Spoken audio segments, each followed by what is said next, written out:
কপালে দুঃখ লেখা থাকলে অল্পতেই অনেক বড় বিপদ চলে আসে।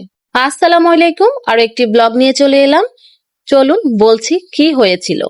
আমার মেজো বোনের হাজবেন্ড এসেছে বিদেশ থেকে, তো স্বাভাবিক হাজবেন্ড বিদেশ থেকে আসলে সবার ভিতরে অন্যরকম একটা আনন্দ কাজ করে। এখানে সেখানে ঘোরাফেরা, খাওয়া দাওয়া, হাসি আনন্দ এইসবের মাঝেই দিন কাটবে, এটাই স্বাভাবিক। তো ওরা গ্রামের বাড়িতে বেড়াতে গিয়েছিল কদিন আগে, বেশ মজাই করেছে। সবাই খুব আদর যত্ন করে ইনভাইট করে খাইয়েছে, সেগুলো আবার ছবি তুলে ভিডিও করে আমাদেরকে পাঠাচ্ছিল এবং ভিডিও কল দিচ্ছিলাম তখনই বলছিল যে খুবই আনন্দে দিন কাটছে। শুনে খুবই ভালোই লাগছিল। আমরা কত না আয়োজন করে বসে থাকি, আজ কি করব, কাল কি করব, পরশু কি করব, ইভেন 6 মাস 1 বছরের ভবিষ্যতের প্ল্যানও আমরা এখন ডায়েরিতে লিখে রাখি। আসলে একমাত্র আল্লাহ তাআলাই জানেন যে আমাদের সাথে কি ঘটবে এবং কি হবে, ভালো হবে নাকি মন্দ হবে, একমাত্র তিনিই নির্ধারণ করে রাখেন।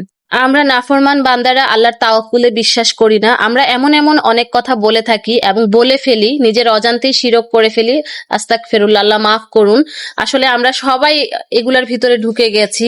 কথা বলার ক্ষেত্রে কোনো কিছু চিন্তা ভাবনা না করেই এমন কিছু কথা বলে ফেলি যেগুলো আসলে আমাদের ইসলাম বিরোধী হয়ে যায় অনেক সময়, কিন্তু আমরা আসলে খেয়ালও করি না। আমি কাছ থেকে এমন অনেক মানুষকে দেখেছি, আমার অনেক কাছের মানুষকে দেখেছি, তারা এমনও বলে ফেলেছে যে আমার ভবিষ্যৎ আমি একেবারেই সেট করে ফেলেছি, আমার ভবিষ্যতে আমি অনেক এগিয়ে গিয়েছি, আমার লাইফের দৌড়ে আমি অনেক এগিয়ে আছি আর তুমি পিছিয়ে আছো, এ ধরনের কথাবার্তা বলতে শুনেছি। এবং তাদের লাইফে পরবর্তীতে দেখা গেছে যেই ভবিষ্যৎ নিয়ে তারা গর্ব করেছে সেটা কিন্তু আসলে সেরকম সাস্টেইনেবল হয়নি।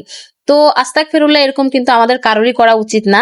একমাত্র আল্লাহই ভালো জানেন আমাদের ভবিষ্যতে কি হবে। তবে হ্যাঁ, আমাদের কর্ম এবং বর্তমান আমাদের ভালো করতে হবে, তাহলে আমাদের ফিউচার ইনশাল্লাহ আল্লাহ ভালো করে দিবেন। মেজুবন গ্রামের বাড়িতে গিয়ে পিছলে পড়ে গিয়েছিল, তো হাতে স্বাভাবিক ব্যথা পেয়েছে। ও ভাবছে যে সামান্য মচকে গিয়েছে, এটা হয়তো বা পেইন কিলার নিলে ঠিক হয়ে যাবে।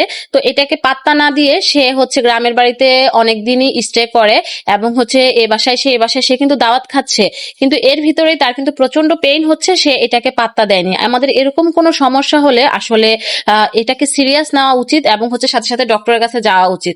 তো ও ঢাকা ব্যাক করছে পেন নিয়ে এবং সাথে সাথে ডক্টরের কাছে গিয়ে এক্সরে করে দেখে ওর ডান হাতের আঙ্গুলের হাড় ভেঙে গিয়েছে। কত বড় একটা বিপদ হয়ে আছে সে কিন্তু এই সম্পর্কে জানেই না। এই আসলে ঘটনা। তো আমরাও শুনে সাথে সাথে বললাম যে যাই বোনের এই অবস্থা দেখা করে আসি। তো আমি 2 বাচ্চা নিয়ে চলে গেলাম বোনের বাসায়। বোনকে দেখতে গিয়ে তো আমার একেবারেই মাথা নষ্ট অবস্থা, হাত টাত ব্যান্ডেজ করে কি একটা অবস্থা। সে প্রচন্ড পেনের মধ্যে আছে। সাথে সাথে জিনিসটা যদি চিকিৎসা করা হতো তাহলে হয়তো বা তার এই পেইনটা সে কিছুটা হলেও কম অনুভব করতো। এইদিকে রুগী দেখতে গিয়ে আর মেহমানদারি শুরু হয়ে গিয়েছে। আমার বোনের মেয়ে মাশাল্লাহ বড় হয়ে গিয়েছে। আমার ছেলে আর ও 1.5 বছরের ছোট বড়, কিন্তু তাদের চলাফেরা কাজকর্মে কিন্তু আকাশ পাতাল ব্যবধান। আর এটা শুধুমাত্র ছেলে এবং মেয়ে হওয়ার জন্যই হয়তোবা হয়েছে। আমার ছেলে এখনো তাকে তুলে খাইয়ে দিতে হয়, আর আমার বোনের মেয়ে দেখেন এত সুন্দর ঘরকন্যা হয়েছে, এত সুন্দর ঘরের কাজ করে সে নাকি তার মাকে এখন রীতিমতো চা করেও খাওয়ায়। মাশাল্লাহ, মেয়েরা আসলে একটু লক্ষ্মী হয় বেশি। তা আমাকে এই যে মা অসুস্থ, তাই আমাকে নাস্তা সে ফলগুলো কেটে কুটে নিয়ে আসছে আমার সামনে। যার কষ্ট সেই একমাত্র টলার করে। আসলে আপনি শুধুমাত্র সান্ত্বনা দিতে পারবো এবং কিছুক্ষণের জন্য হয়তো একটু মনটাকে আমরা অন্যদিকে ডাইভার্ট করতে পারি, কিন্তু আসলে যে কষ্টটা যার সেই আসলে বোঝে কষ্টটার ফিল কতটুকু। তারপর বোনের সাথে কিছুক্ষণ গল্প করে আমরা বাসায় ব্যাক করি।